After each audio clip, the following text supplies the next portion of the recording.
కొద్దిగా పిండి అయితే తీసుకున్నానండి. ఆ పిండిలో కొద్దిగా వాటర్ వేసాను, కొద్దిగా పల్చగా అయితే ఇంకా ఇలా చేశాను. ఆ తర్వాత ఎగ్ అయితే పెట్టుకున్నాను పక్కన. ఒకసారి ఆనియన్ తీసేసుకొని అప్లై చేసేస్తున్నాను ప్యాన్ పైన.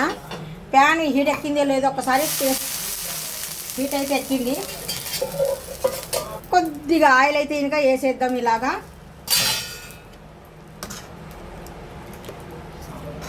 మనకు ఎంత పల్చగా ఉంటే ఇంకా మనకు అంత టేస్టీగా ఉంటుంది. ఇది ఇలాగా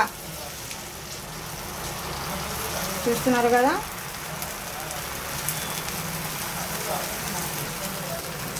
ఇది ఒక రకమైన దోశ. నాకు నిజంగా ఈ దోశ చాలా అంటే చాలా ఇష్టము. రోడ్ సైడ్ దోశలు చూడండి ఇలాగే వేస్తూ ఉంటారు చాలామంది, చూస్తున్నారు కదా. ఇప్పుడు మనం ఒక ఎగ్ అయితే కనుక తీసుకున్నాము. ఇది ఒక్క ఎగ్ దీనిపైన అప్లై చేయాలంటే కనుక నేను చేయలేను. ఇక్కడ స్టవ్ కూడా ఆపాను, మర్చిపోయి అదే ఇటుకున్న ప్యాన్ పైననే వేసాను, చూస్తున్నారు కదా. అప్పుడప్పుడు అలాగ అవుతుంది, మరి తప్పదు. ఇప్పుడు మనకు ఇది అప్లై చేద్దామని నిండుగా అంటే ఇంకా అంత అప్లై అయితే ఇంకా ఇక్కడ రాదండి. ఇక్కడైతే కనుక నేను ఎలాగుంటుందో అలాగైతే ఇంకా చేస్తాను. ఎంతవరకు వస్తుందో అంతవరకు అయితే ఇంకా అప్లై అయితే చేస్తాను.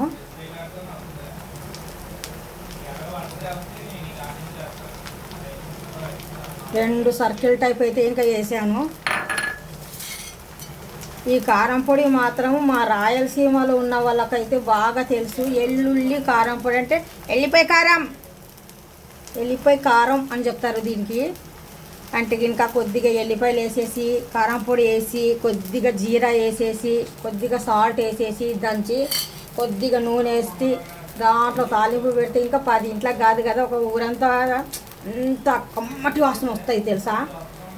ఇంత చక్కగా ఉన్న పల్లెటూరు పచ్చడి ఇది. అంటే చట్నీ, ఇది లస్సన్ చట్నీ అంటాం మేమైతే ఇంకా, వాళ్ళైతే ఏంటి ఎల్లిపాయ కారం అంటారు. ఇప్పుడు దీనిపైన కొద్దిగా నూనె అయితే ఇంకా అప్లై అయితే చేసేస్తున్నాను. దోశ అదిరిపోవాల, ఒకటి తిందాకని సరే రుచిగా ఉండాలి, అందుకనేసి ఇలా చేస్తున్నాను. చూస్తున్నారు కదా, జాలీగా దోశ అయితే ఇంకా నేను పెద్ద దోశ వేసాను కదా, అందుకనేసి చివరి అంచుల సెంటర్ పార్ట్ బాగా అయిపోయింది. చివరి అంచు అనేది కొద్దిగా అవ్వాలనేసి నేనే దగ్గరకైతే చేస్తున్నాను. నిజంగా ఇలాంటి దోశలు నాకు చాలా అంటే చాలా ఇష్టము. అనిపించింది మీకు ఈ వీడియో నచ్చినట్టుగా అయితే లైక్, షేర్, కామెంట్, సబ్స్క్రైబ్.